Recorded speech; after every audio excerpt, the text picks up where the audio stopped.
오늘은 지지난 주일 설교 본문을 이어서 설명하겠습니다. 본문은 대부분 모세의 말과 행동을 기록하고 있습니다.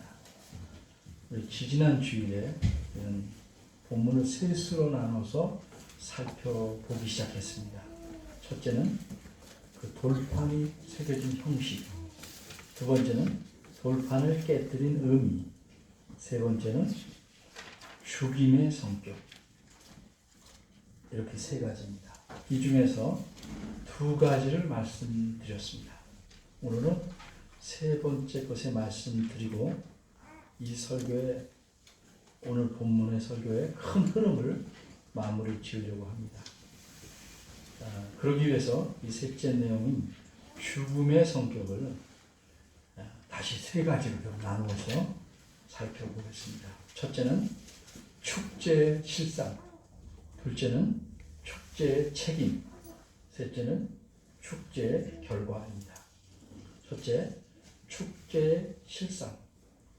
산 아래서 백성들이 벌이고 있는 축제는 어떠했는가? 그것을 생각해 보려고 합니다. 그 축제는 신을 섬기는 축제이므로 오늘날 우리가 일반적으로 생각하는 그런 축제는 아니었을 것임이 분명합니다. 그 축제가 어떠는지 실상을 알 수 있는 단서 중 하나는 여호수아와 모세가 산을 내려오면서 자기들에게 들리는 소리에 대해서 판단한 말씀입니다. 모세는 하나님 앞을 떠나 산 아래로 내려오고 있습니다.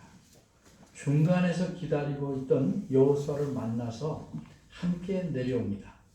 산을 내려오면서 두 사람은 산 아래서 들려오는 떠드는 소리를 듣게 됩니다. 산 아래 광경은 보지 못하고 소리만 듣게 됩니다. 우리말 성경 17절에서는 떠듬을 듣고 이렇게 떠듬이라고 표현했습니다. 근데 원문의 뜻은 외치는 소리입니다. 다시 말해서 큰 소리로 내지르고 외쳐대는 소리입니다. 그런데 이 소리를 듣고 여호수아가 모세에게 말합니다.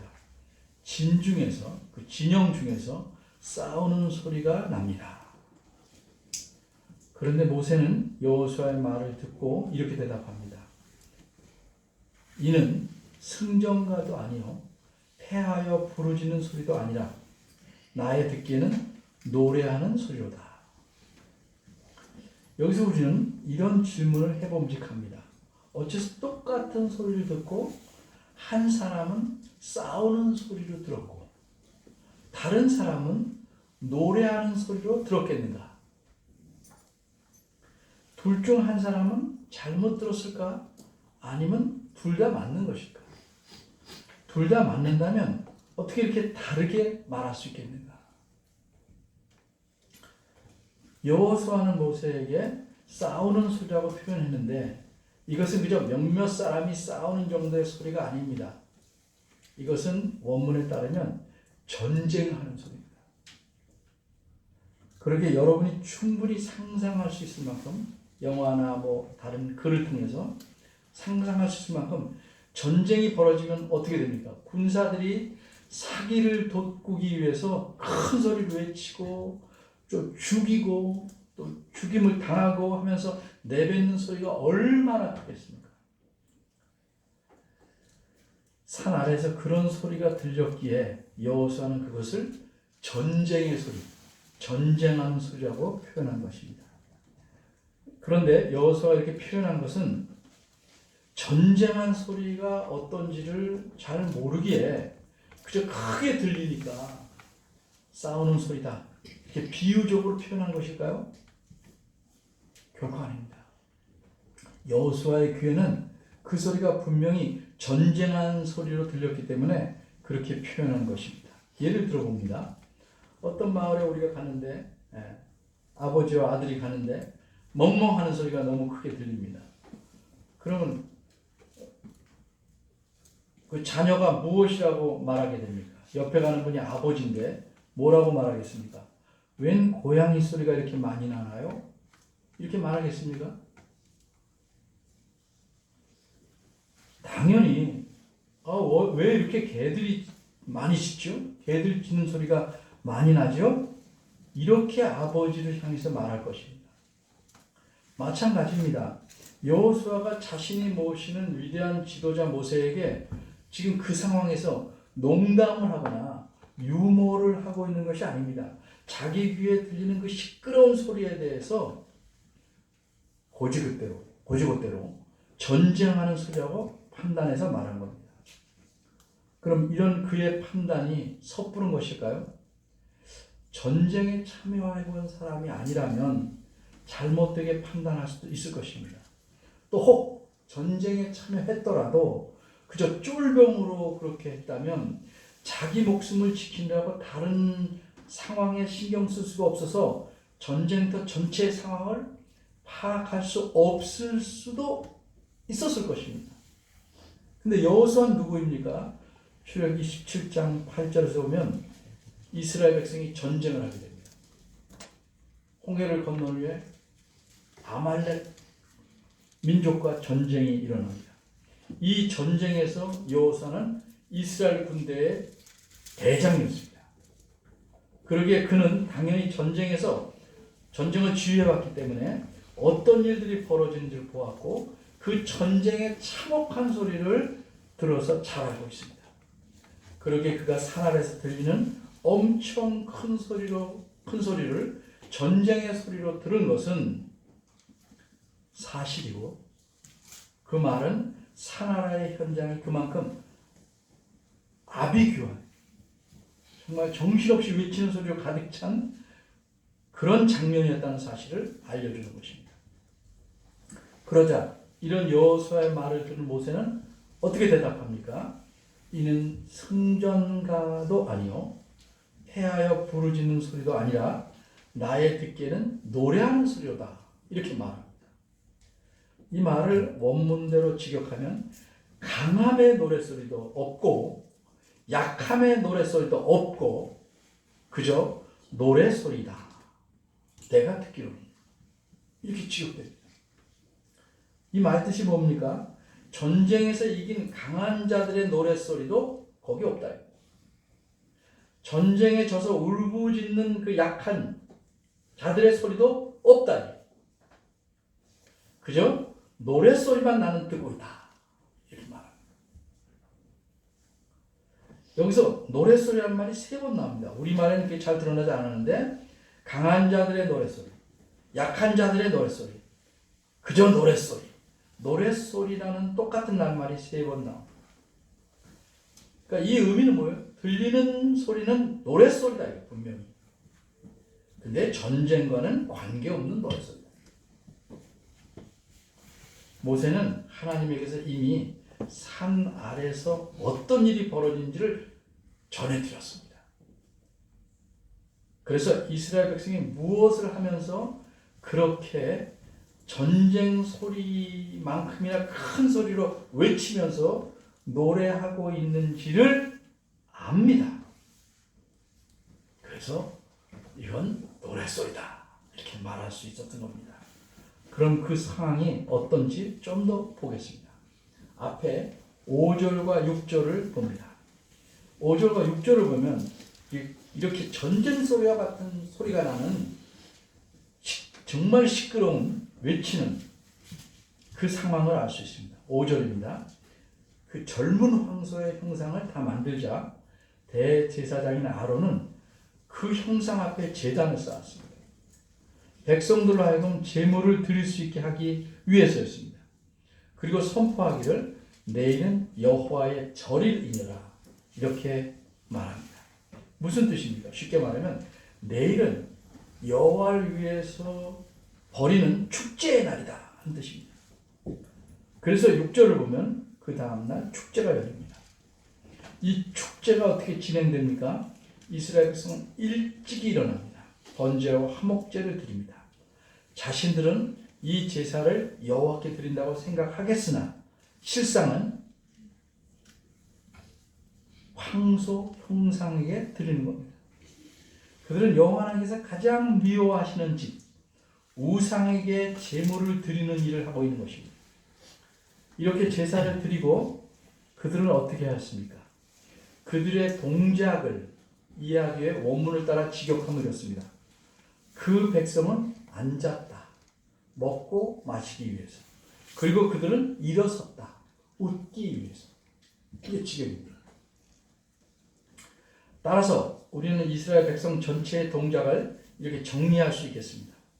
그들은 제사를 드릴 때는 서 있었습니다. 그리고 제사를 마친 후에는 먹고 마시려고 잔치의 음식을 먹으려고 앉았습니다.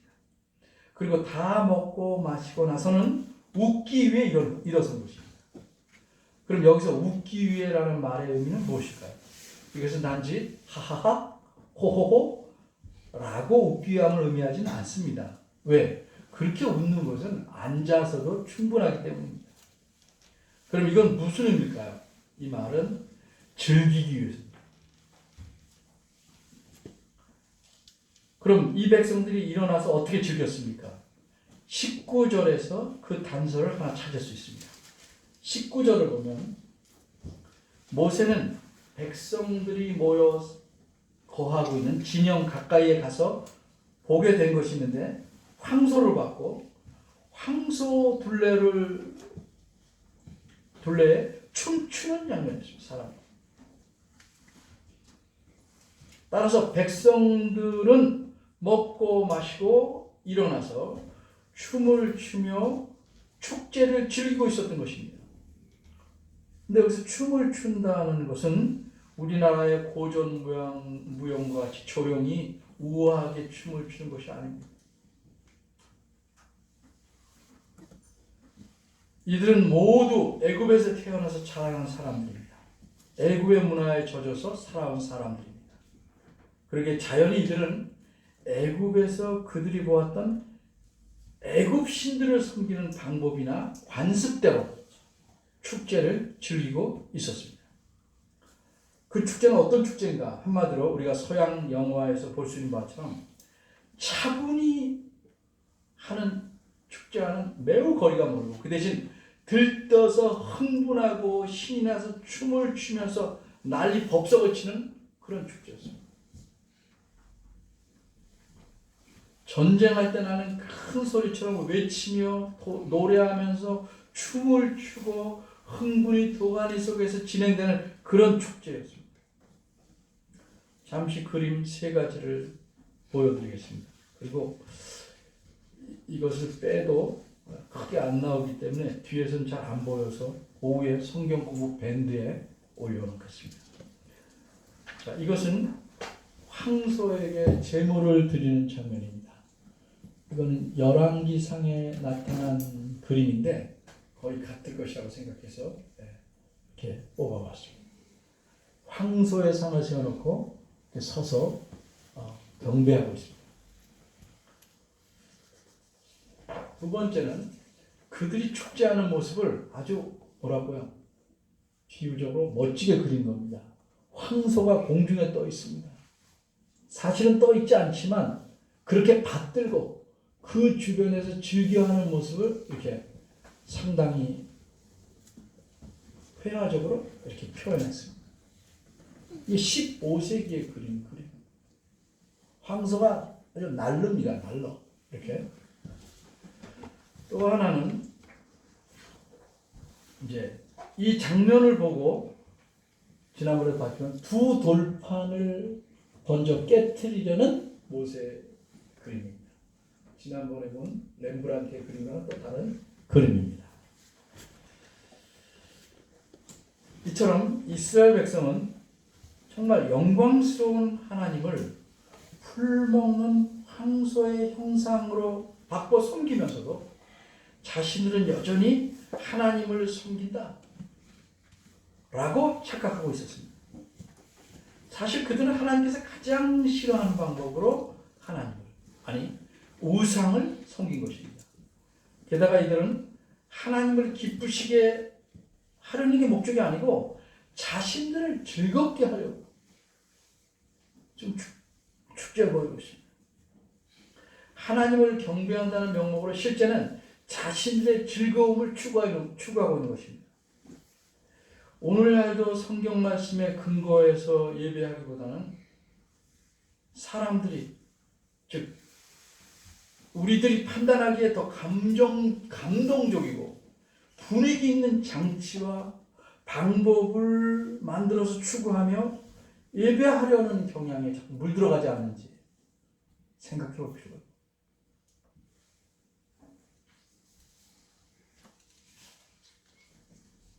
두 번째입니다.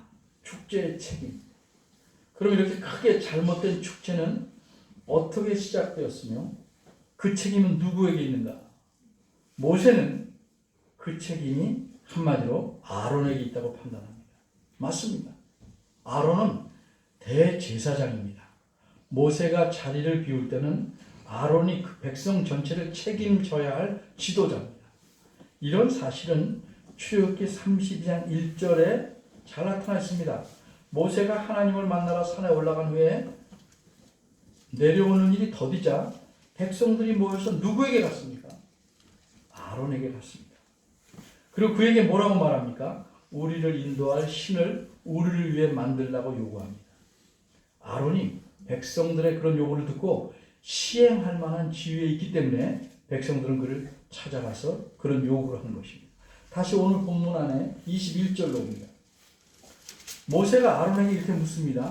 이 말에서 모세는 아론에게 책임을 묻는 것입니다. 이 백성이 내게 어떻게 하였기에 내가 그들로, 백성들로 하여금 중죄에, 큰 죄에 빠지게 하였느냐. 일단 모세는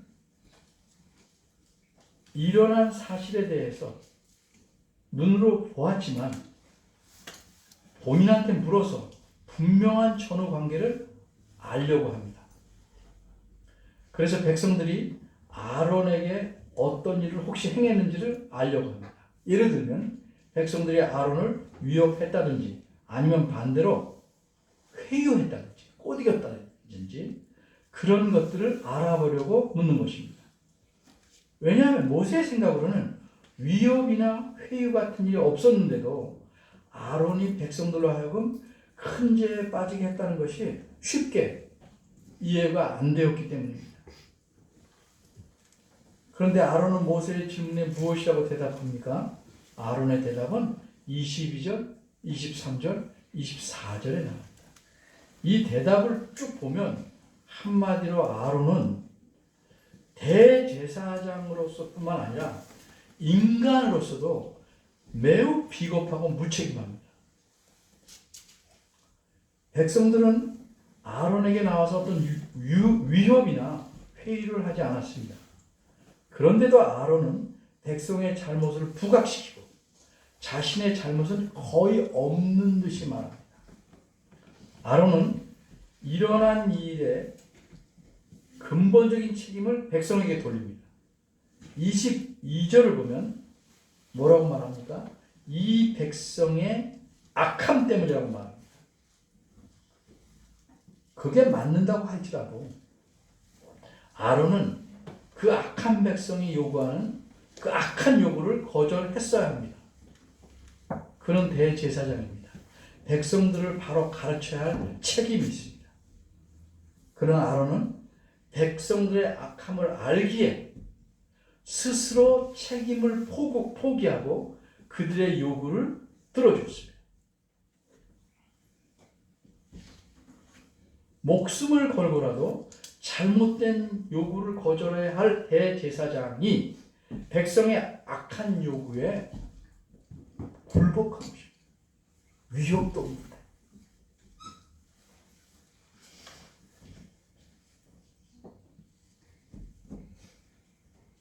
그러면 아론은 그런 자신의 잘못을 인정하고 용서를 먼저 빌어야 마땅했습니다. 그러나 아론은 그러지 않았습니다. 24절 하반절을 보면 정말 어처구니 없는 궤변을 늘어놓습니다. 내가 불에다가 백성들이 가져온 금들을 던졌더니 이 송아지가 나왔나이다. 저절로 나왔어요. 이렇게 엉뚱한 핑계를 댑니다. 어이가 없지 않습니까? 그런데 사실은 어떠했습니까? 앞에 4절로 돌아갑니다.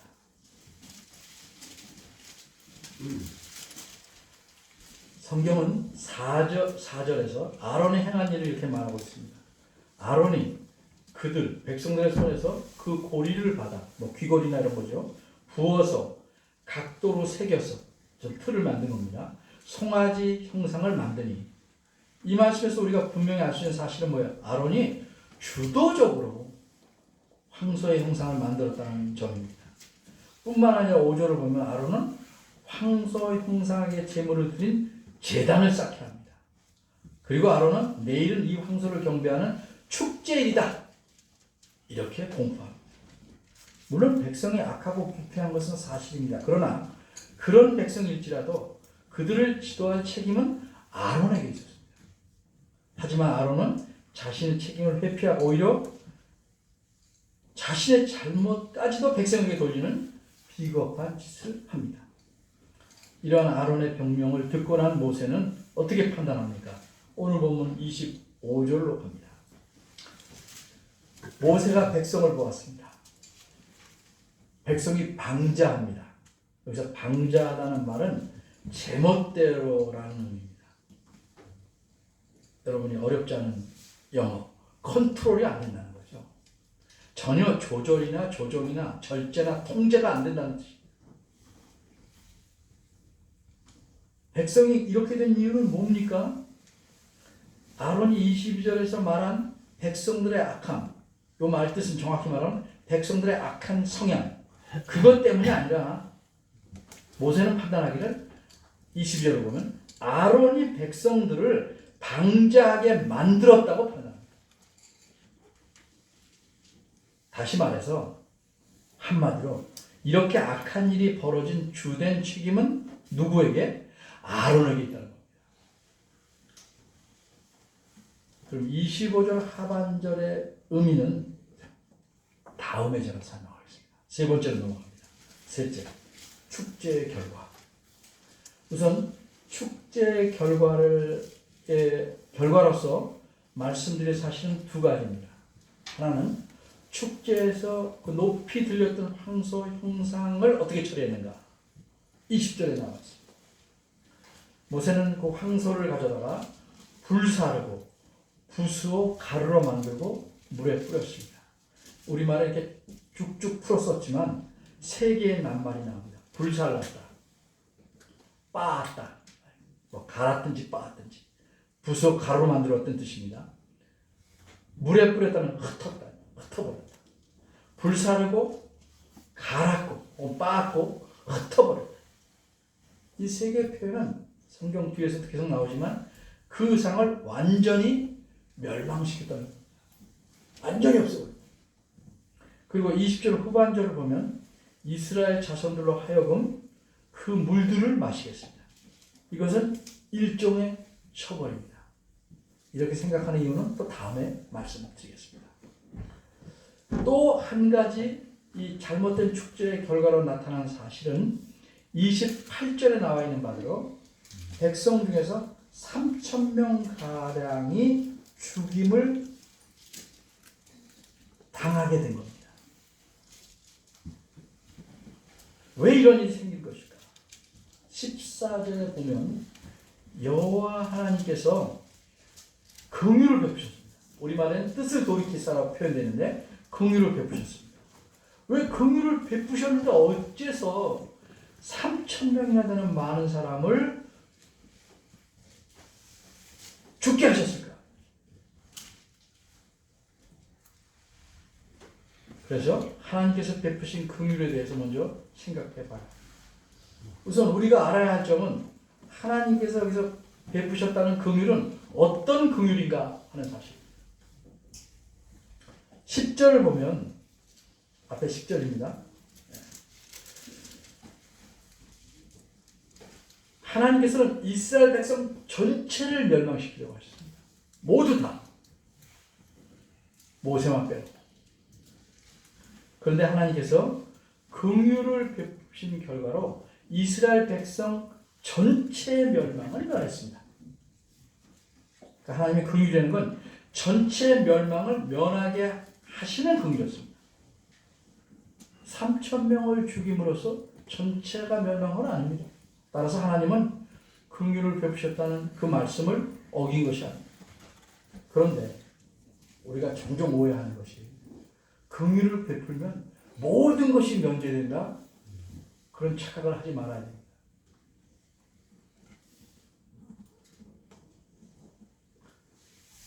하나님은 공의 하나님이시기 때문에 하나님에게 심각한 죄를 저지른 사람들을 그냥 내버려 두시지 않습니다. 죄악에는 반드시 그 대가를 치르게 하십니다. 이번 일에 주된 책임은 아론에게 있지만 그렇다고 해서 백성들이 잘못이 없는 것은 아닙니다. 그래서 하나님께서는 모세를 통해 이스라엘 백성을 죽이게 하십니다. 어떻게 죽이게 하십니까? 27절 중간 부분을 보면 이렇게 말씀합니다. 너희는 각각 허리에 칼을 차고 진영에 이문에서 저문까지 왕래하며 각 사람이 사람들을 보륙하라, 학살하라 이렇게 말씀합니다. 학살하는 그림이 생생하게 나타나는 말씀. 이건 좀 잘 보일 겁니다. 보이십니까? 잘 보이십니까?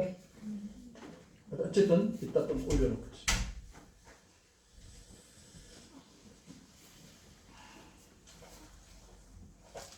이 그림에서 보는 바를 사람들을 죽입니다. 그런데 이렇게 죽이는 방법은 모세가 만들어낸 방법이 아닙니다. 이건 하나님께서 그런 방법을 죽이라고 지시하셨습니다. 근데 우리가 27절을 보면 얼핏 드는 생각이 무차별적으로 마구 죽인 것처럼 보입니다. 그런데 그렇지 않습니다. 이 점에 대해서 다음에 설명할 것입니다. 본문을 계속 설교하는데 이 유익한 점이 이렇게 연결해서 설교할 수 있고 저도 또 미진한 부분을 다음에 또 설명할 수 있고 그래서 좋은 점이 있습니다. 어쨌든 여기까지가 본문에 대한 큰 흐름에 대한 설명입니다. 오늘 본문에서 우리가 분명히 기억해야 될 사실이 있습니다. 하나님에 대한 겁니다. 하나님은 어떤 분인가? 하나님께서는 하나님 자신의 명령을 무시하고 하나님을 우상처럼 만들어서 섬김으로써 하나님을 능멸하고 그럼으로써 하나님과의 언약을 깨트린 자들을 하나님은 반드시 벌하신다는 사실입니다. 구약시대에는 죽임으로써 벌하셨지만 오늘날에는 다양한 방법으로 하나님 벌하십니다. 사실 우리는 모두 멸망받아야 할 자들이었습니다. 그러나 그리스도로 말미암아 또한 그리스도를 통하여 하나님께서 은혜와 사랑을 베푸셨기 우리는 멸망하지 않았습니다. 뿐만 아니라 하나님의 자녀가 되었습니다.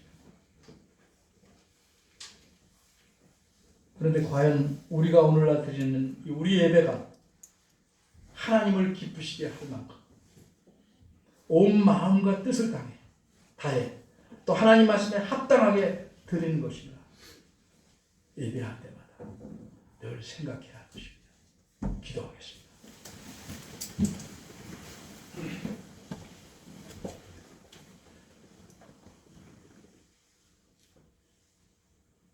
공의로우시고 은혜로우신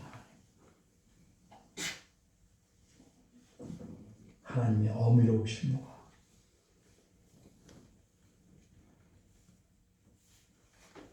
두려우심에 대해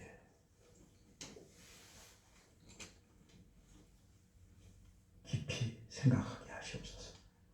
그러나 공포에 떨지 않게 하시고 하나님의 친밀하심과 자상하심도 기억해서 늘 하나님 앞에서 반듯하게 살아가려고 힘쓰는 하나님의 자녀들 되게